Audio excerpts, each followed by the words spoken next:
to just run through the format and then we're going to get started. So the plan here is we've got 7 panel questions that we're going to ask. After we've asked those 7 panel questions, we're going to ask some questions from the audience. We're not going to be taking the questions directly from the audience, but what we're going to ask you to do is write them down. If you have any questions, or if you have any questions you want to ask at any point, just raise your hand. We'll get it passed out to you. Write it down. It'll get turned in right over here to Erin at the table. The idea is 4 or 5 people probably going to have the same question. So we're going to kind of word it into one question for the candidate. So with that, we're going to go ahead and get started. And we're going to invite Shri Thanedar up.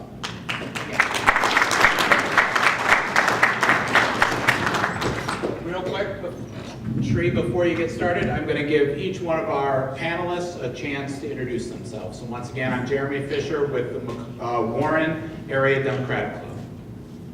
I'm Rodney Tolbert with the Macomb County Democratic Caucus.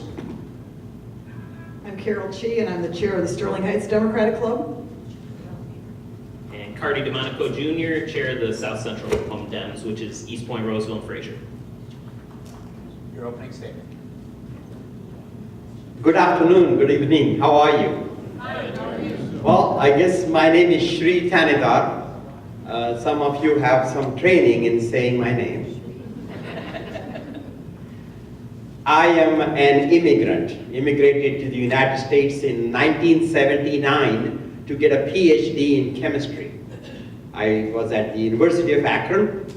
While I was getting my PhD, I taught undergraduate chemistry classes, and they paid me $300 to teach that, and per month, $300 per month for 9 months, no payment in the summer. And so I take the $300, send $75 to my home in India so my family can put food on the table. I grew up, my family fell in dire poverty. I worked as a janitor.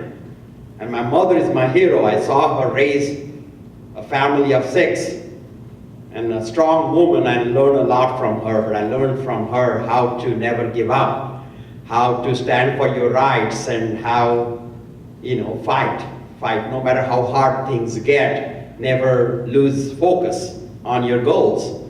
Have confidence in yourself. And, just keep going and make things happen. And one of the most important things I learned from my mother is how to be fearless. And that's the kind of fearless attitude, can-do attitude I'm going to take with myself to Lansing, as I will have the House, I expect, but may not have the Senate.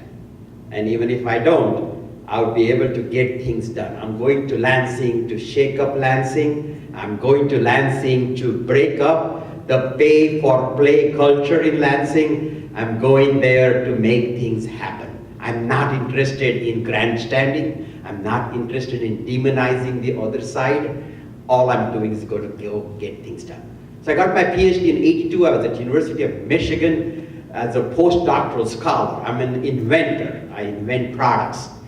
I worked as a chemist out of state, and then I started a small business, a 3-person business that I bought. Chemical testing, chemical analysis business. I ran that business for 26 years. I've been running businesses, small businesses, creating hundreds of jobs. I've dealt during the process when my children were 4 and 8 years old. My first wife, who suffered from mental illness, died, leaving me taking care of the 2 children. And I raised the children as a single father for 3 years until I met a wonderful woman who came and brought a lot of compassion and made our broken home a happy home again. So you can see why I respect women and why 2 of these women are my heroes. So I continued to grow the business. In the recession, my business had some problems, like many other Michigan businesses had problems. And the bank foreclosed on my property and my business. And after that, my wife and I put all of our assets in a budget rental truck.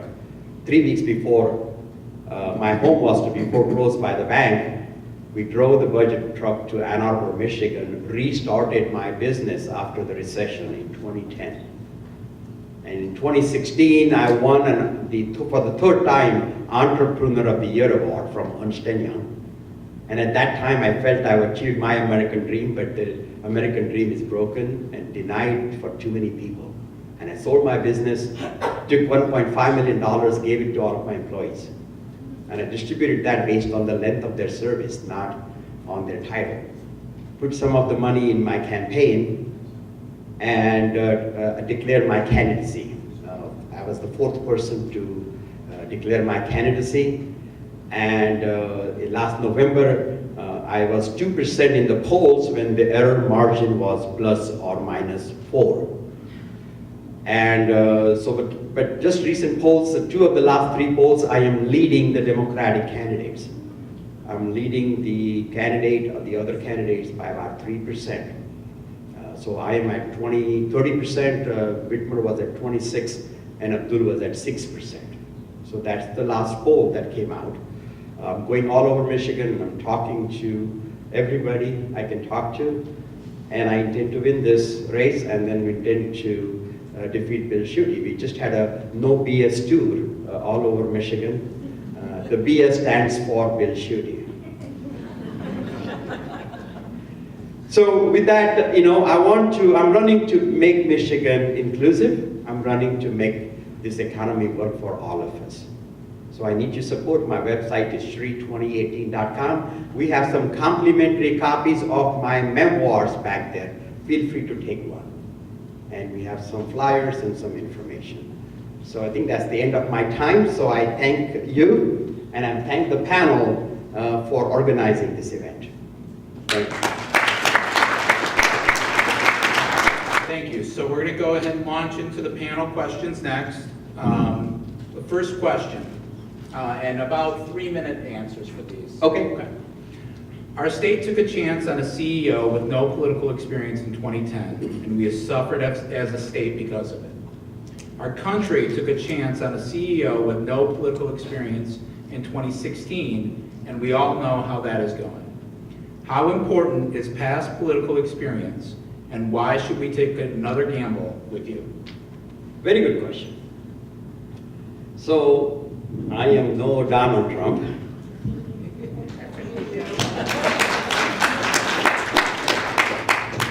My daddy did not give me $14 million to start my business. I started my business with a $75,000 loan from a bank, and I had $3,000 on my credit card.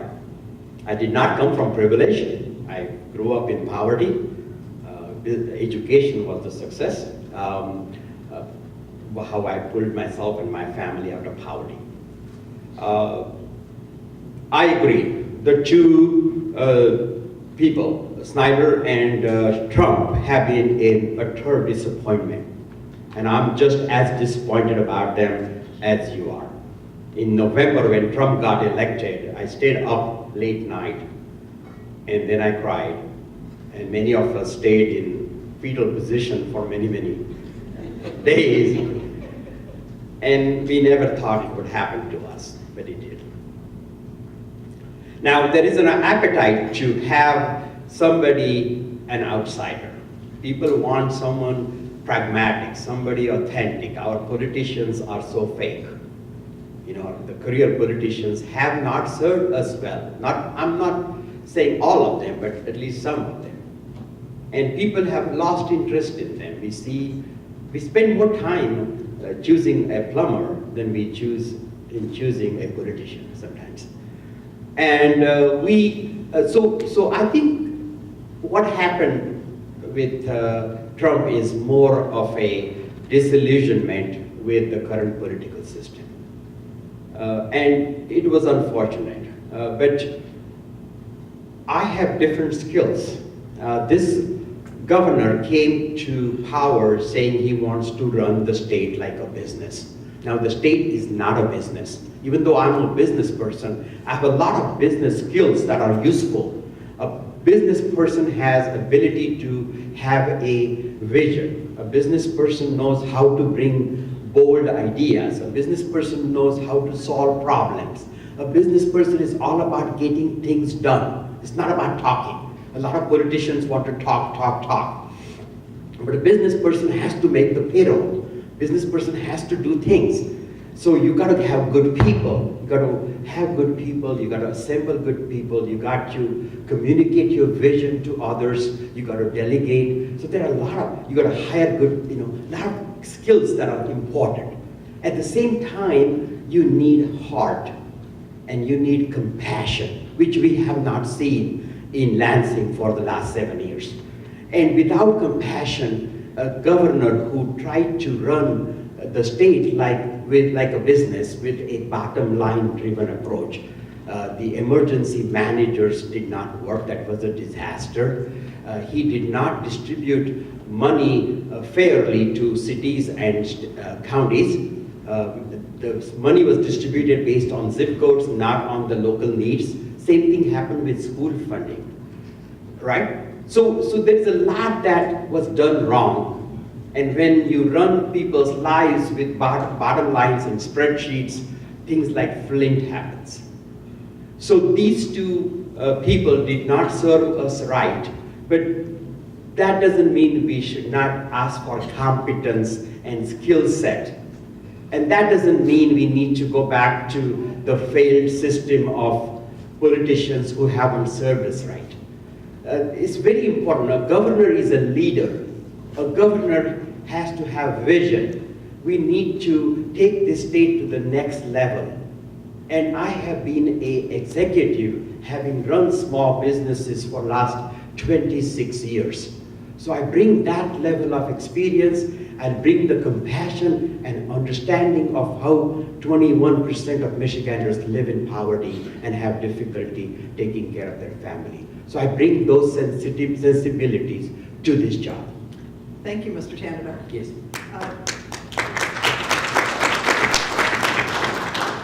Okay, remember you have 3 minutes to answer. Climate change is a real and present danger to our planet. We need to make changes, and they are not going to happen on a national level anytime soon. What specifically will you do to make sure that Michigan is a leader in green energy? Well, I'm a scientist. I'm a PhD chemist. And climate change is important to me. I will ensure that Michigan follows the Paris Accord as a single state, regardless of what the nation, Washington, D.C. does.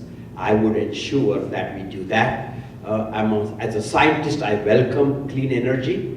I would like Michigan to be 100% clean energy by year 2050. And I would provide incentives. I am not taking any money from corporations, and specifically, I'm not taking any money from fossil fuel industry. So we need to go away from burning coal. We need to go away from, we need to protect our environment. We need to protect our water. We're sitting on world supply of 21% of world supply of fresh water. And we're stewards of that, and we need to protect our Great Lakes. And I would do that as a scientist. I'll ensure that we shut down Enbridge Line 5, for example. I would ensure that a corporation like Nestle will not steal our water. I'll ensure that we promote solar and wind power, which is the future. So I would, welcome. I will ensure that corporations don't leave chemicals behind in our soil that will eventually find its way in the waterways. Thank you, sir. Macomb County is growing in diversity every year. However, we have not seen a corresponding growth in diversity among our elected officers and officials. How important is diversity to you, and how do you see yourself working to improve diversity among Michigan and Macomb County elected officers? Well, when I get elected as a governor, I'll bring diversity to the governor's office. But it is extremely important, extremely important. I appointed an African-American person, Reverend David Bullock, as my campaign manager. I believe he is the first African-American campaign manager for a statewide office. And he's done a fabulous job. My chief strategist, number one strategist, is an African-American woman, highest paid on my staff, Rashida Smith, who does all of my strategy for my campaign. More than half, at least half of my staff is minority. I will ensure that my cabinet looks like the rest of the state. I will have substantial presence of minorities. And when I ran businesses, I always had minorities and women. More than half of my staff has always been minority and women. Again, I had no quota, but I always hired the best of the best. And guess what? Half of them happened to be minority and women.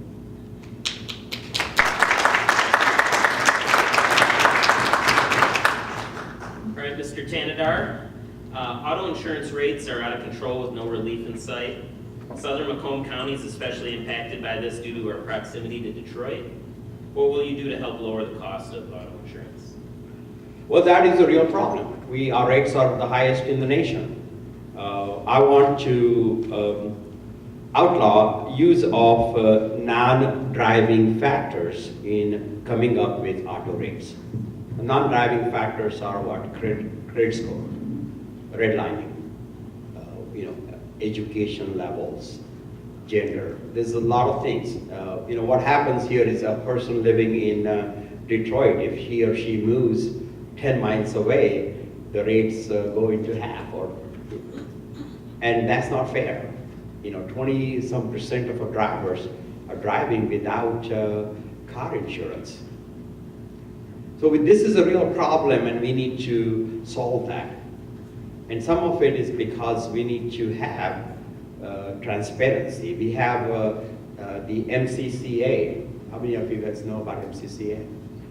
We need to bring transparency to MCCA. We don't know how much money they hold. And they just raised the rate from $170 to $192. And there is some estimation they have $9 billion that they're sitting on.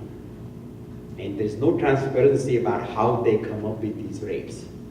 So I'm going to bring more transparency. Michigan is last in transparency and ethics. And I want to bring that back. I want to bring transparency back to our state. And I want to make all of the governor, the lieutenant governor, lawmakers subject to FOIA. And I want to bring overall transparency in government. Thank you. Thanedar, Macomb County roads are in a state of total despair. An unconscionably unfair system of funding hurts counties like Macomb in favor for more Republican areas of the state. What specific ideas do you have to both, one, increase overall roads funding, and two, corrective formulas so that Macomb can receive its fair share of funding? Good question.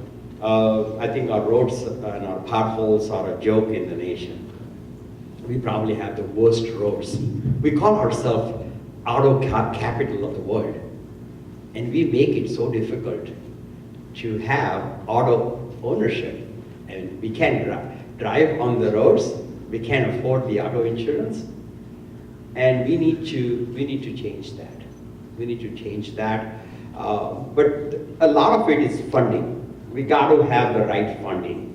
And the Republicans, as you just heard from the lawmakers here, are unwilling to invest in our state. We haven't invested in our education. We haven't invested in our infrastructure. And if we don't do that, then Bill Shri is going to take this state to make it like Kansas or Mississippi. They call us northern Mississippi now. So we can't afford to not invest in our state. And a dollar invested today will give us a $5 reward down the road. And a good example of that is Amazon.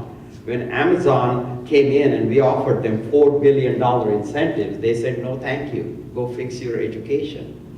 go create skilled jobs. And we got to. So my plan is I would have a 30-year, $30 billion municipal statewide bonds. I would do graduated tax structure so that the rich, the ultra-rich, and the corporations will pay their fair share, which will generate about $1.8 billion. I would cut down many of the tax incentives given to corporations. That will generate almost $1 billion. Once the marijuana law passes, that will generate about $125 million. So the issue here again is for our education or for our infrastructure is having the money and having the will and having the vision to fix our infrastructure, whether it's the roads or whether it is internet in the northern area. And we need to make sure that the funds are distributed based on the local needs, not just the zip codes. Thank you, sir.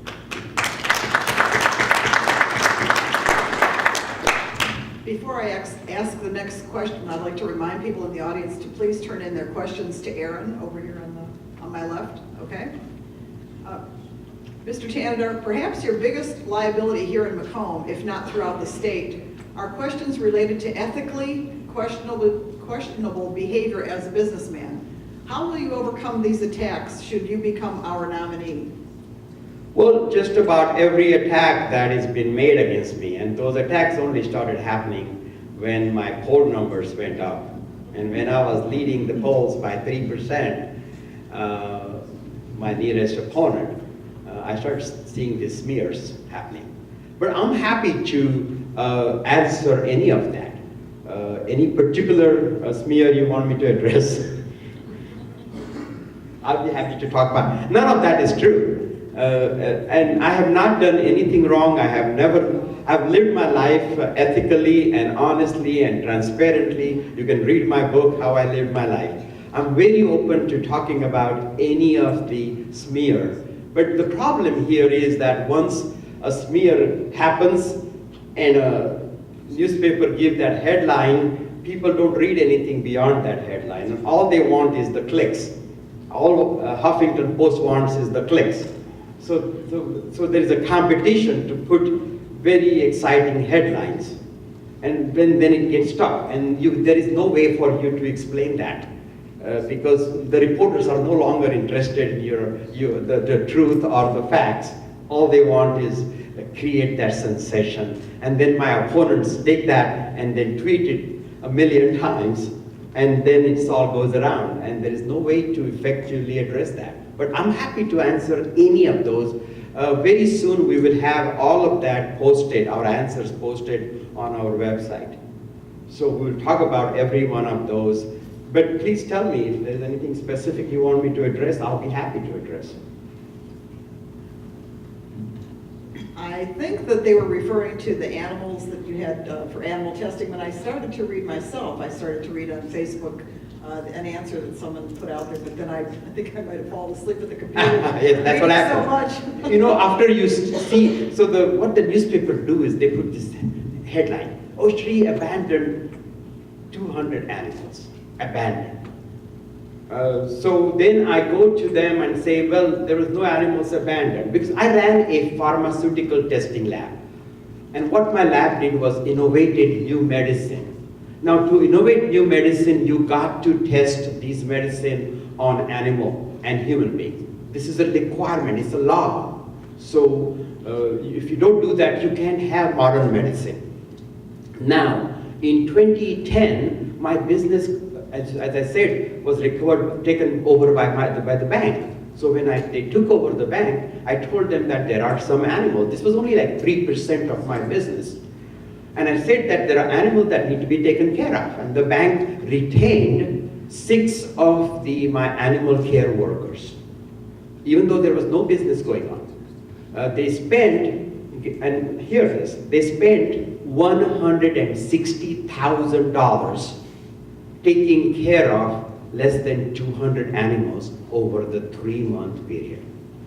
You know, so these animal care workers stayed there, animals were fed, animals were, well taken care of, the medical the needs. They were groomed properly.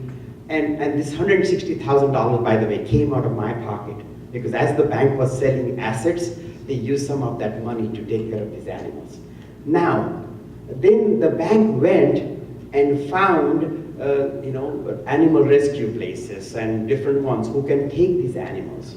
And these animals were transferred in a very safe way to the rescue operation. Now, when the neighbors saw there was animal rescue trucks there at this facility, which were invited by the bank to come in, neighbors got panicked and they started throwing food and water over the fence, thinking that the animals were hungry. But the animals they spent $160,000 on 3 months. They invited these animal rescue people. These animals were safely taken to happy homes. I paid $160,000, and then my opponents get to smear me.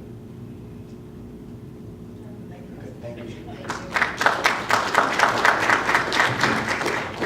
All right, Mr. Thanedar, when individuals run for office, it's easy to talk to the base, throw out red meat, and claim to stand for the things the party believes in.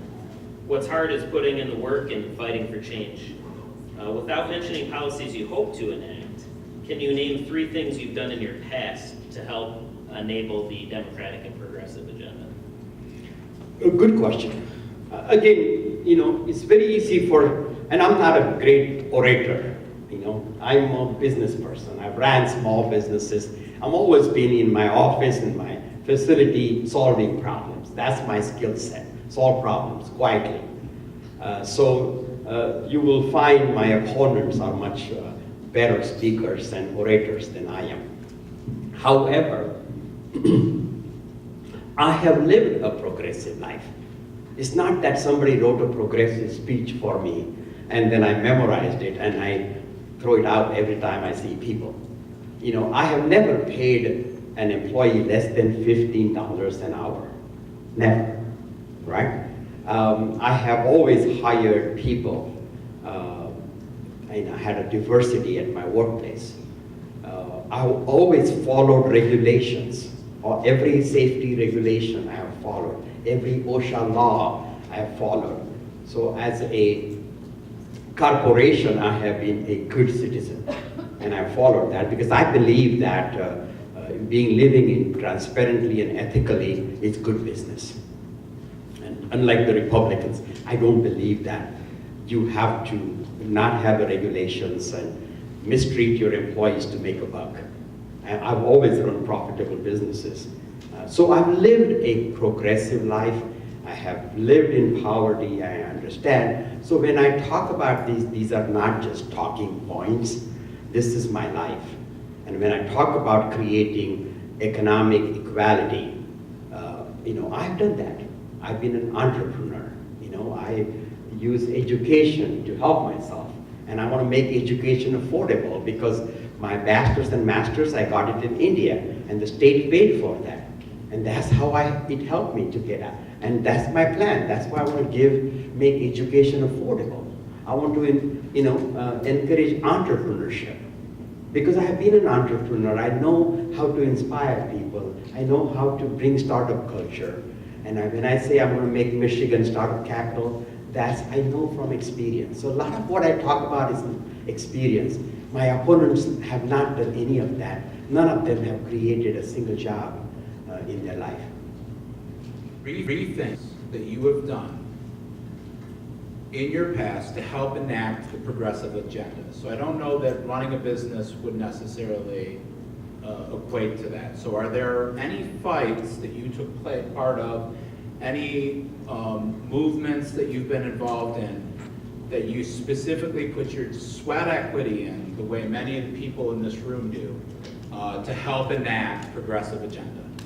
No, I paid $15 on minimum wage to my employees or more, but no, I have not been active in politics, and I have been running a business. I'm an entrepreneur. I am creating jobs. I've created lots of jobs, if that matters, but I have created hundreds of jobs. Only candidate who's created jobs. Okay, So next, we're going to go ahead and move on to some of the audience questions. Give you a couple more. Okay? Yep. So the first one we're going to start with is, I'm afraid to die and leave my son in a broken mental health system. Macomb County has been cut, or has seen cut $40 million, has been, MCCMH has been lobbying to regain $7 million out of desperation, which is lost today. Pilots and privatization are the game. What will you do to provide more services to the disabled? Well, I think the question started with mental illness, about him leaving his son in the mental health facility. And as I think I told you, my wife died, who suffered from depression. And I'm particularly sensitive. When I first came to Michigan, I worked at a place called Ozone House, and I did, as a volunteer, I counseled people and families and runaway kids, and I managed a suicide prevention helpline. That was back in 1982. So I'm particularly sensitive to mental health needs. Our inmates in prison, 50% of them have some kind of a mental illness. And so I want to restore funding. Since English time, we have lost mental health funding. He closed down many mental institutions. I want to restore that because a lot of our underlying problem has mental illness issues, whether it is behavior in school. Young children, a lot of times mental illness onset starts at 13, 14-year-old. So I want to bring that back, more counseling, more psychological counseling in schools. I want to help. Our prisons have become mental institutions, and we need to change that. We need to restore some of the mental health funding that has been lost over the years. Thank you. We'll try to squeeze in a couple more real quick here. So this one's pretty straightforward. Should recreational marijuana pass, we can expect tax revenue. What path do you see for this statewide revenue? And if it passes, what is your opinion on releasing those convicted of marijuana possession? Well, I support that ballot initiative. It should pass. I think there is a big support for it. Once it passes, we'll have $125 million revenue that should go into roads and education. In terms of records, once that law passes, I would use my power as the governor to expunge records. I would commute sentences.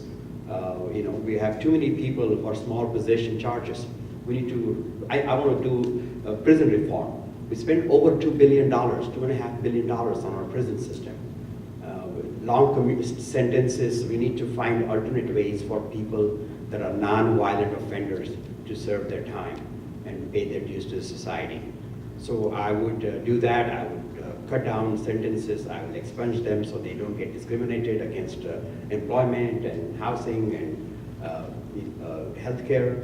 So there's a lot I want to do, but I would start that with expunging the records. And I think this is going to be the last question we'll be able to fit in. Are you in favor of a single-payer healthcare system? And specifically considering the plan that was just announced by your opponent, what are your thoughts on Michigan? Well, I support Bernie's plan, Medicare for all. And I think the best thing to do would be to have a Medicare for all at the national level. And we're beginning to get more momentum, more support for that. If that cannot be done, then we should certainly enact a one-state, single-payer healthcare. And I would do that because we need to get away from the insurance companies take 20-some% of bite of our healthcare dollars. The pharmaceutical companies, our prescription medicine is the most expensive in the United States. Our healthcare is the most expensive in the world. And there's a reason for all this profiteering by insurance companies and by pharmaceutical companies. And we got to change that. I believe healthcare is not a privilege. I believe healthcare is a fundamental human right, just like education. And we should make education and healthcare accessible and affordable, and I'll work hard to cover all Michiganders under a statewide health plan if we cannot do it at the national level. Okay, thank you. We're going to give you about 3 minutes for a closing statement. Thank you. So I bring some skill sets. Business skill sets, lifetime skill sets. I'm 63 years old. I have 2 boys. Both of my sons are 30 and 26. The children that I raised as a single father grew up and graduated from Ross Business School. And now they are entrepreneurs. And we must have raised them well, because they told me that I can spend their inheritance on this campaign.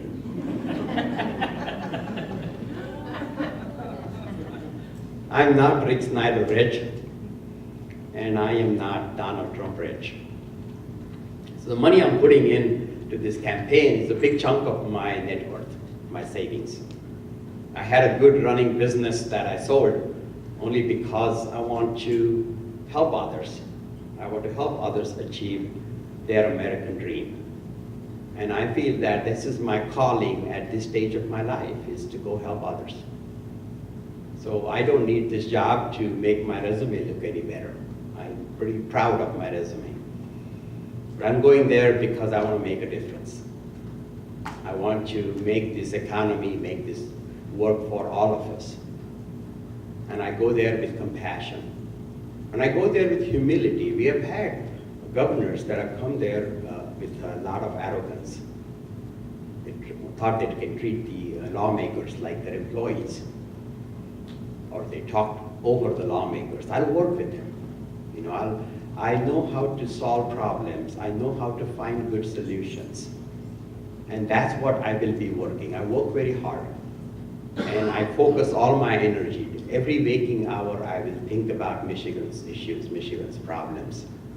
I won't be like a typical politician. You won't hear long speeches from me, but you'll see a lot of action from me. And I am thick-skinned enough, I don't have to wake up at 3 a.m. to tweet. But I'm open-minded, and I'm a scientist, so I bring the scientist mindset. I'm a pragmatic person. I know how to use common sense to solve problems. And I'll have all of my opposition, my experts at my table, and we'll hammer out the best solutions for our state. And I'm very strong. I'm probably the strongest 5'6" person you ever met. And I bring that strength, my life experiences, my business experiences, and I bring that to Michigan, to take Michigan to the next level, to make this economy work for all, make this state a progressive state. And that's what I will do for you. If you elect me, I'm a little different. I look a little different. I speak a little different. But at this stage in Michigan, we need a lot of difference. We need to take a U-turn. We need to repeal a lot of things that happened in the last 7 years, including right to work, and including protecting prevailing wage. There's a lot that needs to happen, that needs to be repealed. And I am the strongest leader you could send to Lansing to make that happen, despite having a Republican Senate. So I need your support. Be my ambassadors. Visit my website, Shri2018.com. And let's win. Let's go beat Bill Schuette, and let's have a great 2018 for the Democrats. Right? Thank you.